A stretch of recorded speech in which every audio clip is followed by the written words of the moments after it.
Irmãos, vamos ler Deuteronômio, capítulo 11, a partir do versículo 8.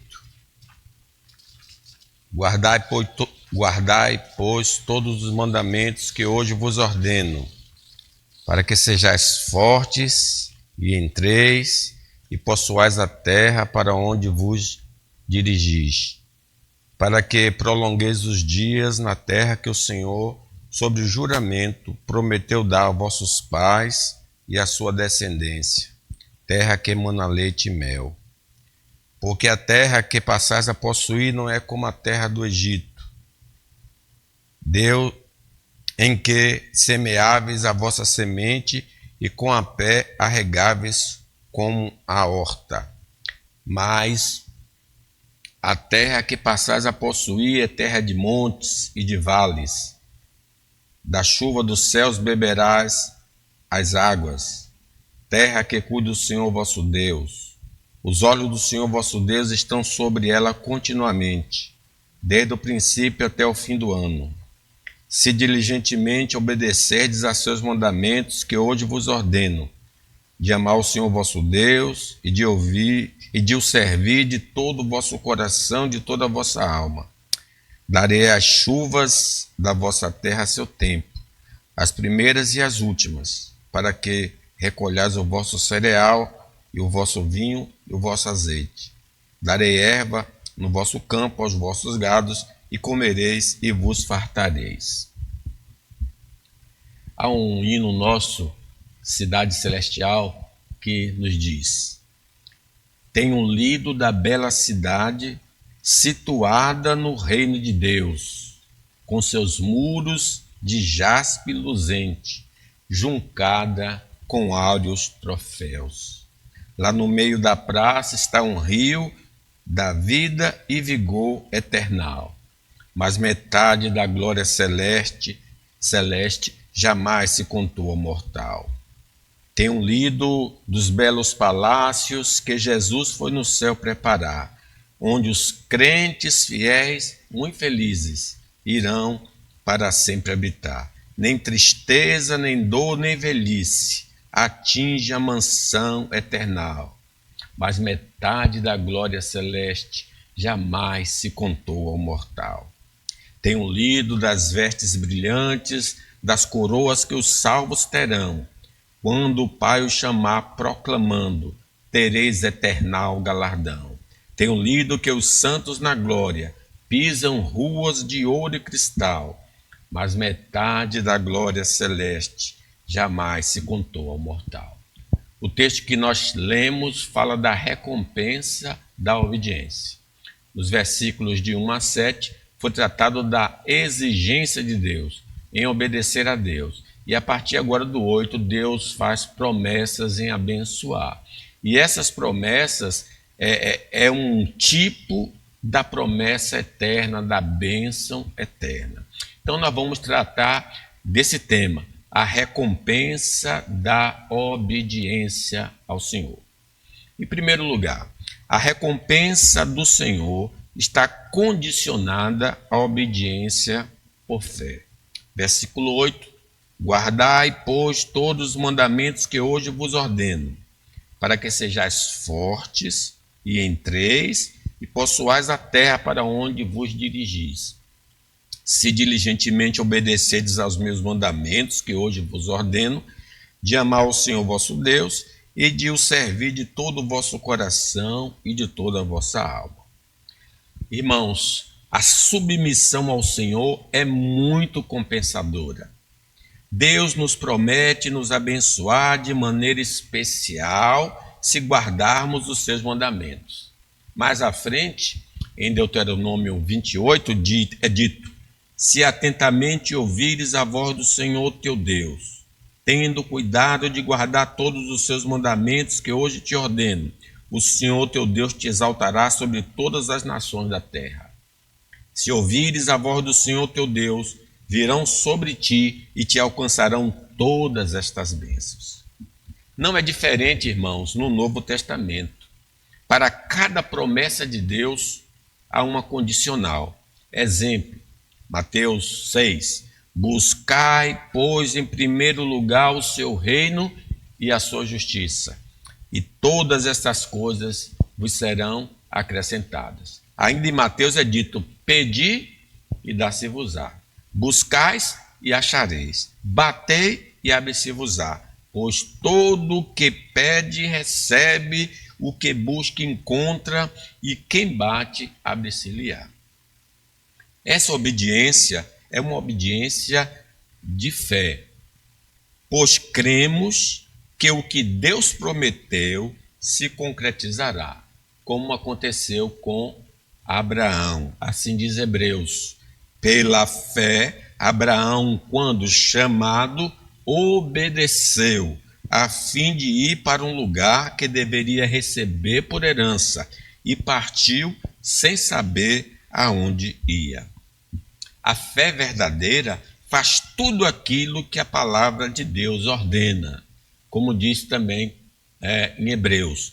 Pela fé, Noé, divinamente instruído acerca de acontecimentos que ainda não se viam, e sendo temente a Deus, aparelhou uma arca para a salvação de sua casa, pela qual condenou o mundo e se tornou herdeiro da justiça que vem da fé. Logo, deixar de fazer o que pelo Senhor é ordenado é incredulidade. E os incrédulos não herdarão o reino dos céus. Por essa verdade, podemos avaliar se possuímos a fé verdadeira. Muita profissão de fé em Cristo no meio evangélico não passa de fake news, porque não é seguida da obediência incondicional a Deus. Se declaramos fé em Jesus, mas não obedecemos sua palavra, estamos nos enganando a nós mesmos, diz Tiago. Queres, pois, ficar certo, homem sensato, de que a fé sem as obras é inoperante? Não foi por obras que Abraão, nosso pai, foi justificado quando ofereceu sobre o altar o próprio filho Isaque? Vês como a fé operava juntamente com as suas obras. Com efeito, foi pelas obras que a fé se consumou, e se cumpriu a escritura que diz: ora, Abraão creu em Deus, e isso lhe foi imputado para a justiça, e foi chamado amigo de Deus. Para que a nossa fé, irmãos, se torne forte, necessitamos pôr em prática o que temos aprendido na palavra do Senhor, conforme o versículo 8 do texto que estamos meditando. Guardai, pois, todos os mandamentos que hoje vos ordeno. Objetivo: para que sejais fortes. Então, o exercício da fé vai fortalecer a própria fé. Se começarmos pelos mandamentos menores em ordem de importância, seremos capazes, pelo Espírito Santo, a guardar grandes mandamentos e receberemos grandes recompensas. A fé em Cristo é a chave para entrarmos no reino de Deus. Mas, para tanto, necessitamos acreditar que Ele morreu pelos nossos pecados e ressuscitou para nos declarar inocentes. Como nós já observamos, em outra passagem, nossa obediência deve ser de coração, total e permanente. O versículo 13. Se diligentemente obedecerdes aos meus mandamentos que hoje vos ordeno, de amar o Senhor vosso Deus e de o servir de todo o vosso coração e de toda a vossa alma. Isto só é possível, a obediência, se Deus moveu o nosso coração de pedra e nos dá um coração de carne. Se formos batizados com o Espírito Santo da promessa, Ele nos habilitará a andarmos no caminho santo. É o que diz o profeta. Vai tirar o coração de pedra, dar um coração de carne, colocar o Espírito Santo, e o Espírito Santo vai nos habilitar a andar no caminho do Senhor, a guardar os mandamentos do Senhor. Então, o fracasso contínuo em obedecer a Deus revela a ausência de novo nascimento, de conversão, de fé genuína. Então, uma pessoa que não obedece a Deus em hipótese nenhuma, ainda não foi regenerada, ainda não é salva. Porque a evidência da salvação se manifesta através da obediência aos mandamentos do Senhor.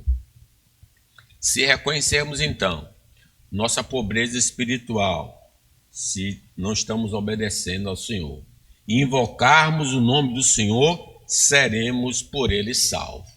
Sim, o leproso se aproximou de Jesus e fez oração: se queres, bem podes purificar-me. E o Senhor, profundamente compadecido, estendeu a mão, tocou e disse: quero. Deus quer nos limpar caso estejamos sujos pelo pecado. Quero, fica limpo. No mesmo instante desapareceu a lepra e ficou limpo. Glória a Deus por isso. Em segundo lugar, irmãos, a recompensa do Senhor envolve vida abundante. O que é que Deus vai nos dar se nós obedecermos? Vida abundante. Versículo 9. Para que prolongueis os dias na terra que o Senhor, sob juramento, prometeu dar aos vossos pais e à sua descendência, terra que emana leite e mel. Nós já sabemos que a desobediência de Adão introduziu a morte no mundo dos homens, como diz Paulo aos Romanos. Por um homem entrou o pecado no mundo, pelo pecado a morte passou a todos os homens, por isso todos pecaram. Já relacionamos na mensagem anterior que a morte espiritual, a morte física e a morte eterna são consequências da desobediência a Deus. Logo, a brevidade da vida está ligada à morte prematura e a vida longa à obediência à palavra de Deus. Mas há exceções, né? Tem pessoas que desobedecem a Deus e pode ter uma vida longa, mas o princípio geral é esse: quem desobedece ao Senhor vive menos, quem obedece ao Senhor vive mais, conforme o mandamento de Êxodo, né? Honra teu pai e a tua mãe, para que se prolongue os teus dias na terra que o Senhor teu Deus te dá.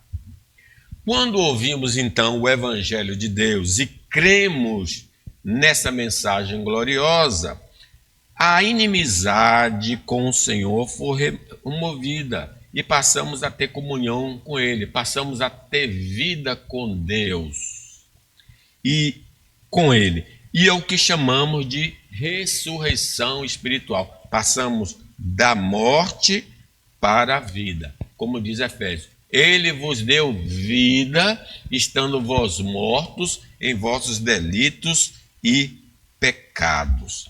Mas Deus, sendo rico em misericórdia, por causa do grande amor com que nos amou, e estando nós mortos em nossos delitos, nos deu vida juntamente com Cristo. Quando nós aceitamos o Evangelho, quando obedecemos o Evangelho, nós ganhamos vida com Deus. A obediência ao Evangelho, receber a Cristo como Salvador, gera vida espiritual, diz o João. Por isso, quem crê no Filho tem a vida eterna. O que, todavia, se mantém rebelde contra o Filho, não verá a vida, mas sobre ele permanece a ira de Deus. Mas a obediência ao Evangelho não limita somente a vida com Deus, comunhão com Deus, mas a vida de Deus. Eu vou me parecer com Ele nesta vida. Quando nos unimos a Jesus por meio do batismo cristão, seremos santificados pelo Espírito Santo para andarmos como Jesus andou. Sede, diz o apóstolo Paulo, sede meus imitadores, como eu sou de Cristo. Ainda que a morte física nos alcance, exceto se Jesus voltar antes, Nossos corpos permanecerão na sepultura, mas nosso espírito irá para o céu, ver a Deus, os anjos e todos os irmãos que lá estão. Lá, no estado de felicidade, aguardamos o retorno de Cristo à terra para ressuscitar o nosso corpo do túmulo e nos levar para o novo céu e a nova terra, onde seremos felizes para sempre. Então, o que nós estamos argumentando aqui é que quando eu aceito o Evangelho, eu tenho comunhão com Deus, vida com Deus. Quando eu aceito o Evangelho, eu vou ter a vida de Deus. E quando eu aceito o Evangelho, eu vou viver com Deus para sempre. Conforme Jesus disse, eu vim para que tenham vida e a tenham com abundância. Então, mas, além da vida espiritual e ressurreição no corpo, na volta de Cristo, vamos também receber a vida eterna por obedecermos ao Senhor. E a vida é a vida que não tem fim.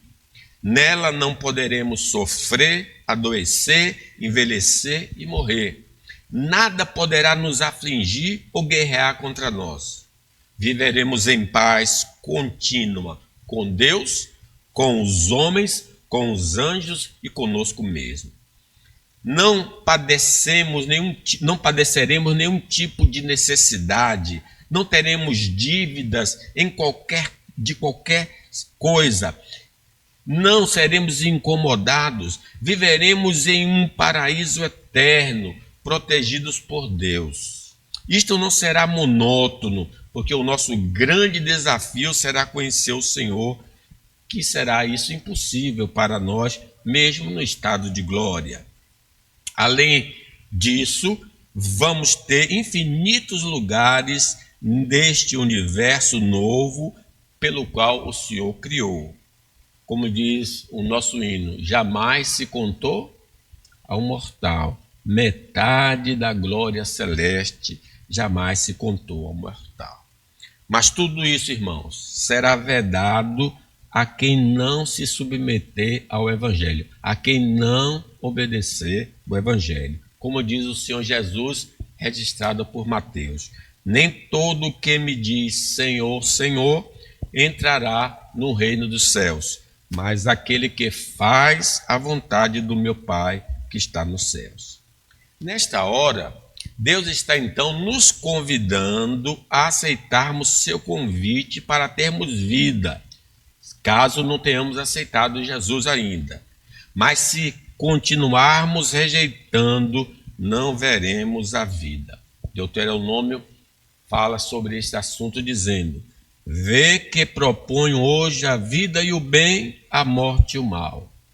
Se guardares os mandamentos que hoje te ordeno, que ames o Senhor teu Deus, ande nos seus caminhos e guardeis os seus mandamentos e os seus estatutos e os seus juízos, então viverás e te multiplicarás. O Senhor teu Deus te abençoará na terra a qual passas para possuí-la. Porém, se o teu coração se desviar e não quiseres dar ouvidos, e fores seduzido, e te inclinares a outros deuses e os servires, então hoje te declaro que certamente perecerás.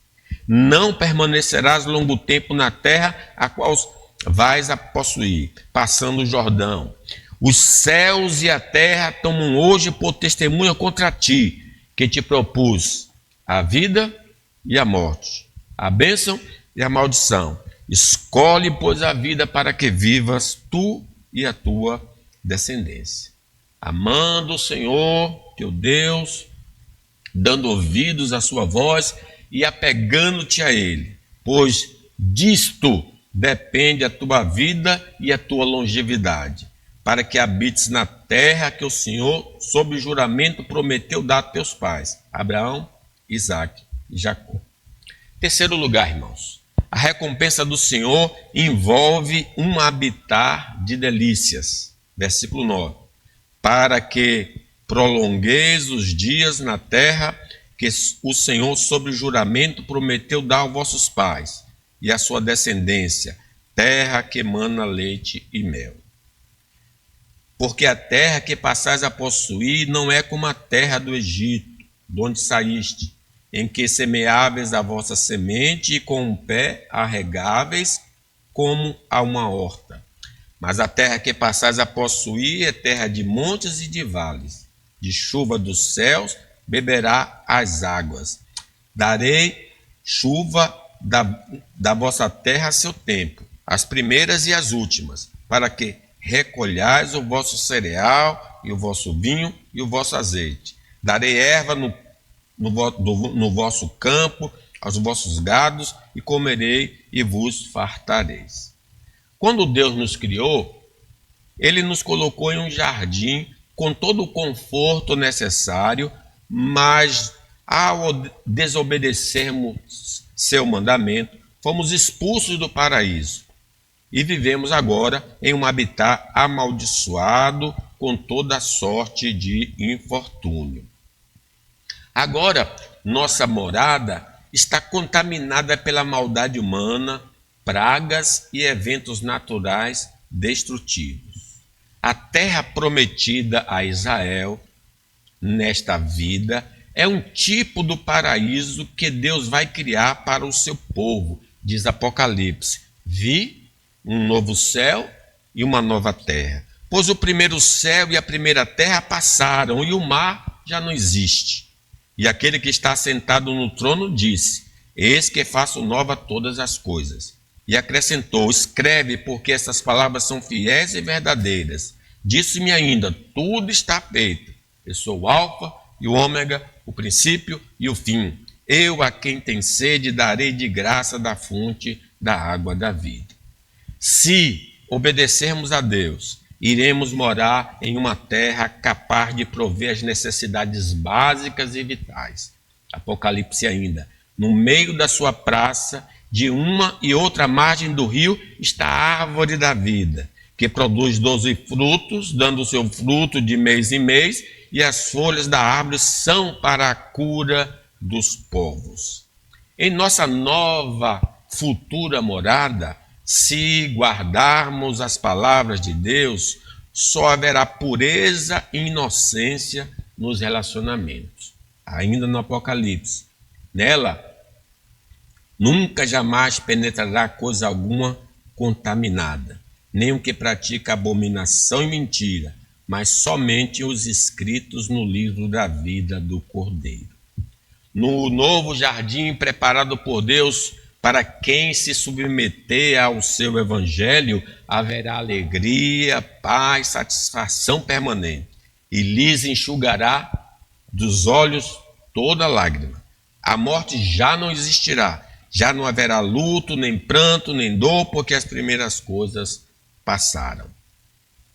Iremos, irmãos, usufruir de prosperidade por todos os lados no futuro lar, se guardarmos nessa vida as palavras de Deus. Versículo 11 do nosso texto: Mas a terra que passais a possuir é terra de montes e de vales, de chuva dos céus beberá as águas. Darei a chuva da vossa terra a seu tempo, as primeiras e as últimas, para que recolhais o vosso cereal e o vosso vinho e o vosso azeite. Darei erva no vosso campo, aos vossos gados, e comereis e vos fartareis. Vamos viver muito bem em nosso futuro habitat, caso andemos no caminho do Senhor enquanto aqui estivermos. Não teremos lembrança nem saudade de qualquer espécie de vida que tivemos aqui. Quando lá chegarmos, se recebermos e seguirmos a Jesus até o último dia da nossa vida, ser fiel até a morte, e dar-te-ei a coroa da vida. Porém, se não recebermos a Cristo como Salvador, lá não poderemos morar. Se o aceitarmos, mas abandoná-lo, seremos proibidos de entrar. Se declararmos fé nele, mas trilharmos o caminho do pecado, seremos impedidos de entrar no reino de Deus. Como diz o apóstolo Paulo: ou não sabeis que os injustos não herdarão o reino de Deus? Não vos enganeis, nem impuros, nem idólatras, nem adúlteros, nem efeminados, nem sodomitas, nem ladrões, nem avarentos, nem bêbados, nem maldizentes, nem roubadores herdarão o reino de Deus.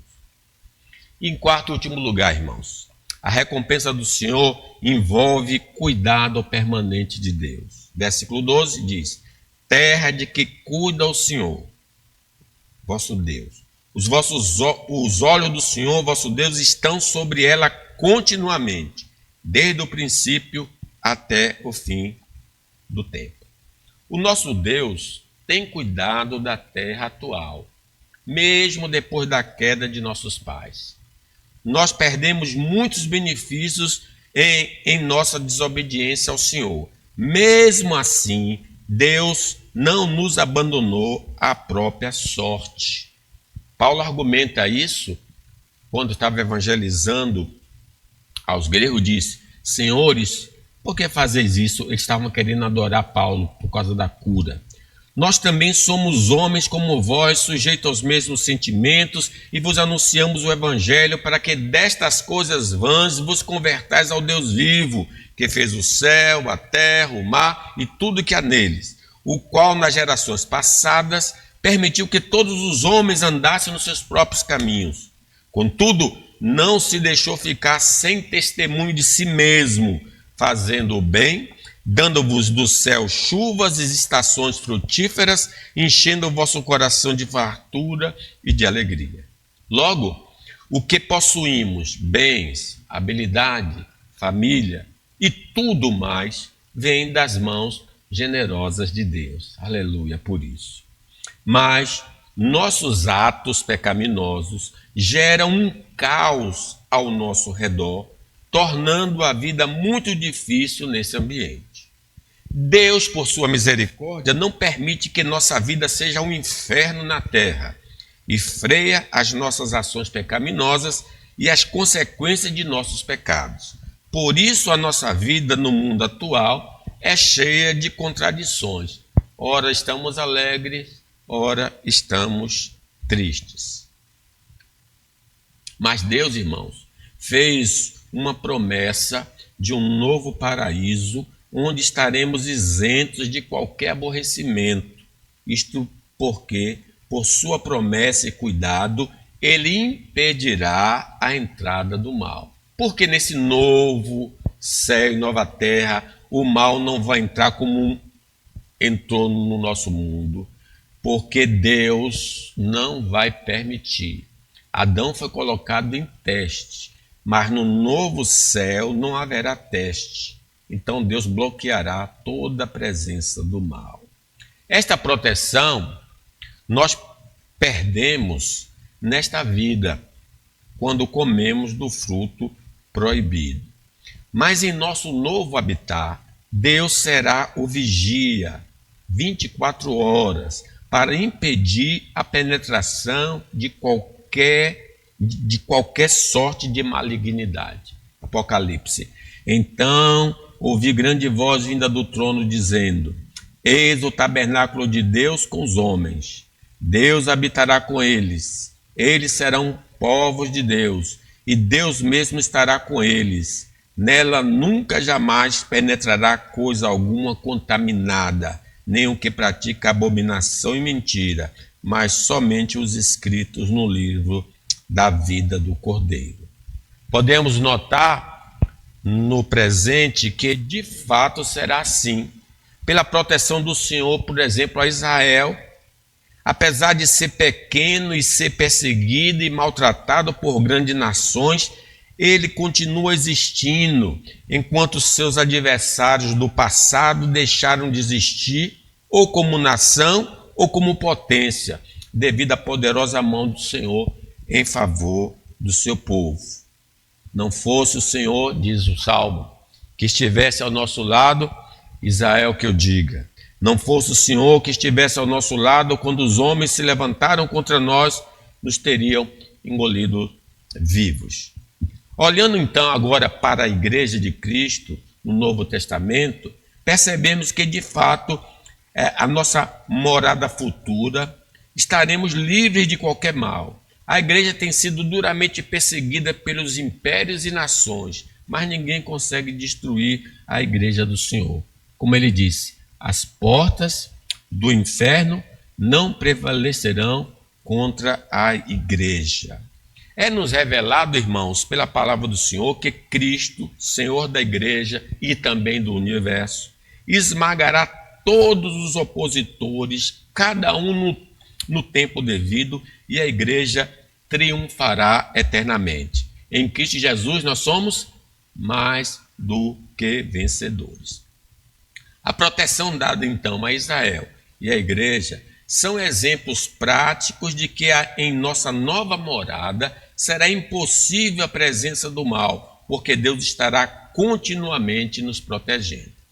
Certos desta graça, precisamos garantir nossa ida para este paraíso.